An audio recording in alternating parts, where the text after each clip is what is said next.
بسم اللہ الرحمن الرحیم۔ السلام علیکم ورحمۃ اللہ وبرکاتہ۔ پیارے دوستو، آج کی ہماری ویڈیو کا موضوع گفتگو ہے ایک ایسے محجوب فقیر کے بارے میں جنہیں لوگ حضرت بہلول دانا کے نام سے جانتے ہیں۔ حضرت بہلول دانا دریائے دجلہ کے کنارے مٹی کے گروندے پاؤں پہ بناتا اور انہیں مسمار کر دیتا۔ آپ نے دیکھا ہوگا کہ بچے ریت میں اپنا پاؤں رکھ کر اوپر ریت ڈالتے اور پھر پاؤں کو آہستہ آہستہ نکال لیتے۔ اگر وہ بچ جائے تو خوش ہوتے اور کھیل ختم ہو جائے تو اسے گرا دیتے۔ حضرت بہلول دانا بھی اسی شغل میں لگا ہوا ہے۔ بادشاہ ہارون الرشید جب ان کے پاس سے گزرا تو پوچھا، بہلول کیا کر رہے ہو؟ تو آپ نے ہنس کر جواب دیا کہ جنت کے مکان بنا رہا ہوں۔ تو بادشاہ نے کہا، کیا بیچتے ہو؟ تو آپ نے کہا، ہاں بیچتا ہوں۔ تو بادشاہ نے پوچھا، کتنے کا بیچتے ہو؟ تو آپ نے جواب دیا، 10 روپے کا بیچتا ہوں۔ بادشاہ مسکرا کر یہ سوچ کر گزر گیا کہ دیوانہ ہے، مجنوں ہے، اپنی موج میں لگا ہوا ہے۔ پیچھے سے ملکہ زبیدہ بھی آ رہی تھی۔ اس نے دیکھا اور کہا، بہلول کیا کر رہے ہو؟ تو آپ نے کہا، جنت کے مکان بنا رہا ہوں۔ تو ملکہ زبیدہ نے پوچھا، کیا بیچتے ہو؟ تو آپ نے کہا، ہاں بیچتا ہوں۔ ملکہ نے کہا، کتنے کا بیچتے ہو؟ تو آپ نے کہا، 10 روپے کا بیچتا ہوں۔ تو ملکہ نے 10 درہم نکال کر اس کو دیے اور اس نے یہ 10 درہم دریائے دجلہ میں پھینک دیے۔ حضرت داتا گنج بخش علی حجویری فرماتے ہیں کہ فقیر اتنی دیر تک فقیر نہیں بنتا جب تک مٹی کا ڈیلا اور سونے کی ڈلی اس کی نظر میں برابر نہیں ہو جاتی۔ حضرت بہلول دانا نے ایک گروندے کے گرد دائرہ لگا کے کہا، یہ تیرا ہوا۔ ملکہ یہ دیکھ کر وہاں سے گزر گئی۔ بادشاہ بھی چلا گیا۔ شام کو اپنے محل میں پہنچا۔ جب بادشاہ رات کو سویا تو منظر جاگا کہ حشر کا دن ہے، پھر جنت کا منظر ہے۔ جنت میں بڑے بڑے خوبصورت مکان ہیں۔ ایک مکان تو بہت ہی اچھا لگا تو جی چاہا کہ اس مکان کو دیکھوں۔ تو جب قریب گیا تو دروازے پہ لکھا تھا ملکہ زبیدہ۔ تو بادشاہ شوق سے آگے بڑھا تو دربان نے روک لیا اور کہا، یہ ملکہ کا محل ہے۔ تو بادشاہ نے کہا، وہ میری ہی ملکہ ہے۔ لیکن دربان نے کہا کہ دنیا کے ضابطے اور ہیں اور آخرت کے ضابطے اور ہیں۔ جب بادشاہ کی آنکھ کھلی تو بے چین ہو گیا، ملکہ کو بیدار کیا اور کہا، تم نے کون سا عمل کیا ہے کہ میں نے جنت میں تیرا محل دیکھا ہے؟ ملکہ کہنے لگی، وہی معمول کی نمازیں، وہی سب کچھ، کوئی نیا کام نہیں میں نے کیا۔ لیکن جب اسے یاد آیا تو اس نے کہا کہ کل میں دریائے دجلہ کے کنارے پہ جا رہی تھی۔ وہ جسے لوگ مجذوب کہتے ہیں، وہ جو دیوانہ کہلاتا ہے، وہ بہلول، وہ جنت کے محل بنا رہا تھا۔ میں نے کہا، چلو کوئی بات نہیں، فقیر ہے، 10 روپے کیا ہوتے ہیں، میں نے 10 روپے کا ایک محل خریدا تھا۔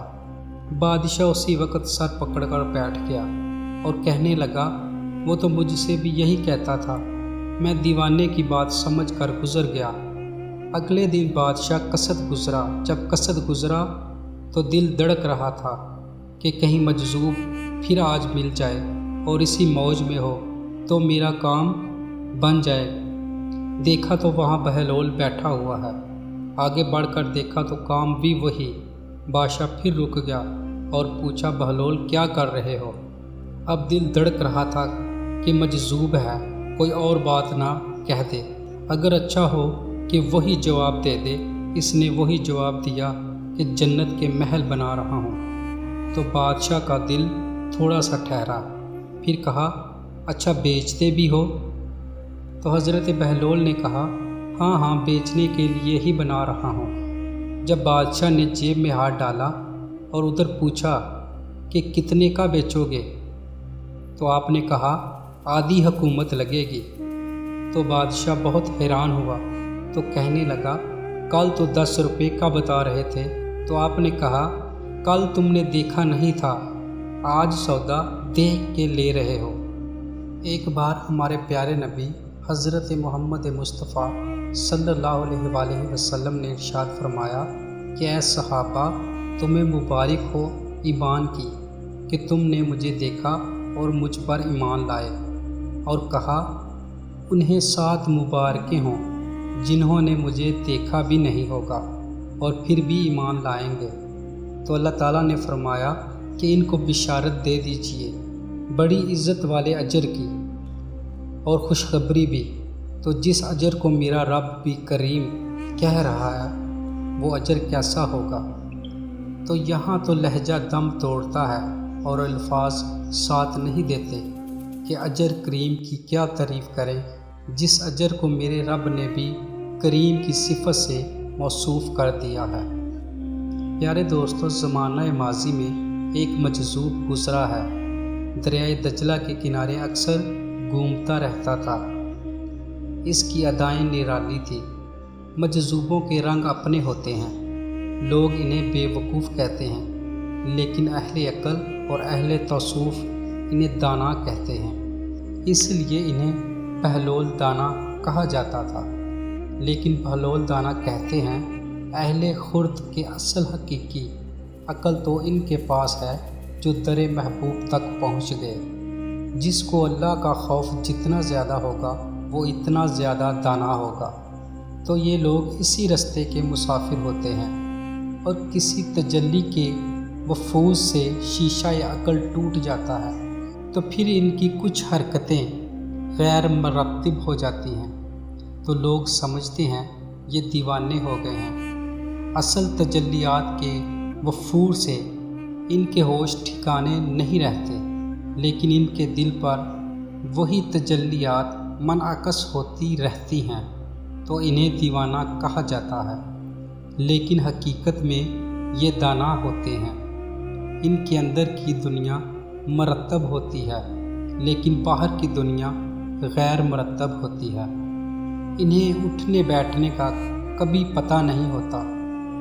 کھا لیا تو کھا لیا، نہیں کھایا تو 2 دن گزر گئے۔ پہننے کو کچھ میسر آ گیا تو ٹھیک ہے، نہ میسر آیا تو کئی دن گزر گئے، تو ان کو اپنے ظاہر کا خیال نہیں ہوتا۔ ان کی نظریں مشاہدہ جمال پہ ہوتی ہیں، اور پھر یہ دنیا سے اور اپنے آپ سے بھی بیگانے ہو جاتے ہیں، اور لوگ انہیں دیوانہ کہہ کے پکارتے ہیں۔ حضرت بہلول دانا دریائے دجلہ کے کنارے گھومتا تھا، اور لوگ اس سے ملتے تو جو اس کی زبان سے نکلتا وہ پورا ہو جاتا۔ تو ایک دن دریائے دجلہ کے کنارے یہ گھوم رہا تھا کہ ہارون رشید اپنے محل کی چھت پر ٹہلتے ٹہلتے بہلول کو دیکھ رہا تھا۔ تو خادموں کو کہا کہ ذرا اسے میرے پاس حاضر کرو۔ شاہی حکم نامہ تھا۔ جو چھت کے اوپر خادم تھے انہوں نے اوپر سے ڈولی پھینکی اور نیچے والوں کو اشارہ دیا۔ انہوں نے بہلول کو پکڑا اور ڈولی میں رکھ دیا۔ اوپر والوں نے رسیاں کھینچ لی۔ 2 لمحوں کے بعد حضرت بہلول بادشاہ کے سامنے تھا۔ تو بادشاہ نے حضرت بہلول سے کہا، بہلول ایک بات تو بتاؤ۔ تو آپ نے کہا پوچھئے۔ تو بادشاہ نے کہا آپ خدا تک کیسے پہنچے؟ تو بہلول نے مسکرا کر کہا جیسے آپ تک پہنچا۔ لیکن بادشاہ کا تو خیال تھا کہ کوئی بڑی باریک بینی سے کوئی فلسفہ بتائے گا، لیکن یہ 2 لفظوں میں اس نے کہہ دیا جیسے آپ تک پہنچا۔ بادشاہ نے کہا میں نہیں سمجھا۔ تو آپ نے کہا بات تو سادہ سی ہے، اگر تیری عقل میں نہ آئے تو میں کیا کر سکتا ہوں؟ تو بادشاہ نے کہا حضرت آپ سمجھا دیجئے۔ تو حضرت بہلول نے کہا کہ حضرت اگر میں خود آنا چاہتا تو دیوان خانے میں جاتا، درخواست لکھ کر دیتا، پھر جمع ہوتی، پھر کئی واسطوں سے ہوتے ہوئے آپ تک پہنچتی۔ آپ پھر مجھے وقت دیتے ملاقات کا، 6 ماہ بعد، سال بعد۔ اس وقت پہ میں تیار ہو کے ملاقات کرنے آتا۔ آپ کے کوئی شاہی مہمان آ جاتے تو پھر ملاقات منسوخ ہو جاتی، پھر بھی آپ کی مرضی ملاقات ہوتی نہ ہوتی۔ میں چاہتا تو مہینے سال لگ جاتے، لیکن ملاقات پھر بھی آپ کی مرضی پہ، اور جب آپ نے چاہا ہے تو 2 گھڑیاں بھی نہیں لگی۔ تو کہا بندہ چاہے تو کروڑوں سال بھی بیت جائے، اس کے قریب کی کوئی انتہا نہیں، لیکن جب وہ چاہے تو 2 گھڑیاں بھی نہیں لگتی۔ مانا کہ محبت کے سفر میں ہر کام پہ 100 مشکل آتی ہے۔ یہ سفر آسان بھی ہے اگر ساتھ تمہارا ہو جائے۔ تو کہا کہ اگر تم اللہ سے محبت کرتے ہو تو آسان طریقہ میں بتا دیتا ہوں۔ میرے محبوب کی چوکھٹ پہ آ جاؤ، جس کو تم ڈھونڈنے نکلے تھے وہ تمہیں وہیں مل جائے گا، اور تم اس سے محبت کا دعویٰ رکھتے تھے تو تم سے محبت کا دعویٰ کرے گا، اور پھر جب تم اس کے محبوب ہو جاؤ گے تو پھر جو تم کہو گے وہ کیوں نہیں ہوگا، کیونکہ محبوبوں کی تو بات مانی جاتی ہے۔ پیارے دوستو، حضرت امام غزالی فرماتے ہیں کہ ایک دن ہارون رشید حج کر کے واپس آیا۔ بغداد میں تو کونے میں حضرت بہلول دانا بیٹھے تھے، رش بہت تھا، مجمع بڑا تھا۔ حضرت بہلول دانا بھی سڑک کے کنارے بیٹھے تھے، تو سپاہی کہنے لگے یہاں سے اٹھ جاؤ۔ تو آپ فرمانے لگے ہارون رشید کی زمین نہیں، زمین میرے رب کی ہے، میں کیوں اٹھوں؟ وہ قریب سے گزرا تو سلام لی، تو آپ نے اس کا پروٹوکول دیکھا تو فرمایا ہارون رشید، تجھ سے تگڑے تگڑے اور موٹے موٹے پروٹوکول میں نے لوگوں کے دیکھے ہیں، اور یہ جو تیرے دائیں بائیں آج تیرے نعرے لگا رہے ہیں، یہ پہلے ان لوگوں کے نعرے لگایا کرتے تھے، اور تھوڑا وقت گزرنے دے، جو تیرے بعد آئے گا یہ سارے پھر ان کے نعرے بھی لگائیں گے۔ تو جھوٹ کی دنیا میں زندہ ہے، ان سے تو نے امیدیں وابستہ کی ہیں، یہ کل اس کے نعرے لگائیں گے۔ اس کے دل پہ بڑا اثر ہوا، گھوڑے سے اترا اور آ کے کہنے لگا حضور، آپ نے مجھے بڑی اچھی نصیحت کی ہے، میرا دل بڑا ٹھنڈا ہوا ہے۔ میں نے سنا ہے کہ آپ مقروض ہیں، کچھ لوگوں کا قرض آپ نے دینا ہے، تو مجھے کوئی حکم ہی کر دیں۔ آپ ہنسنے لگے اور فرمانے لگے یار تو بڑا بے وقوف ہے، تو میں تجھے نصیحت کر رہا ہوں اور تو مجھے الجھا رہا ہے۔ حضور کوئی حکم کر دیں۔ کیا خوبصورت انداز ہے رب کریم کے بندوں کا۔ حضرت بہلول دانا فرمانے لگے تیرا رب کون ہے؟ تو وہ کہنے لگا اللہ۔ تو فرمایا میرا کون ہے؟ تو کہا اللہ۔ تو فرمانے لگے یہ تو نہیں ہو سکتا کہ اللہ ہارون رشید کو دیتا رہے اور بہلول دانا کو بھول ہی جائے۔ تو آپ نے فرمایا اگر اس کا ارادہ قدرت ہوا کہ بہلول مقروض رہنا چاہیے، اگر وہ چاہتا ہے کہ میں مقروض رہوں تو میں بھی چاہتا ہوں کہ میں مقروض ہی رہوں۔ یہ تو نہیں ہو سکتا کہ تجھے دے اور مجھے نہ دے۔ تو آپ نے فرمایا میری تجھ سے کوئی امید نہیں، مجھے جب بھی دے گا میرا رب ہی دے گا، اور وہ دے گا تو پھر انشاءاللہ خزانے کھول کے دے گا۔ ناظرین، اسی امید کے ساتھ آپ دوستوں سے اجازت چاہتا ہوں کہ آپ کو یہ ہماری ویڈیو پسند آئی ہوگی۔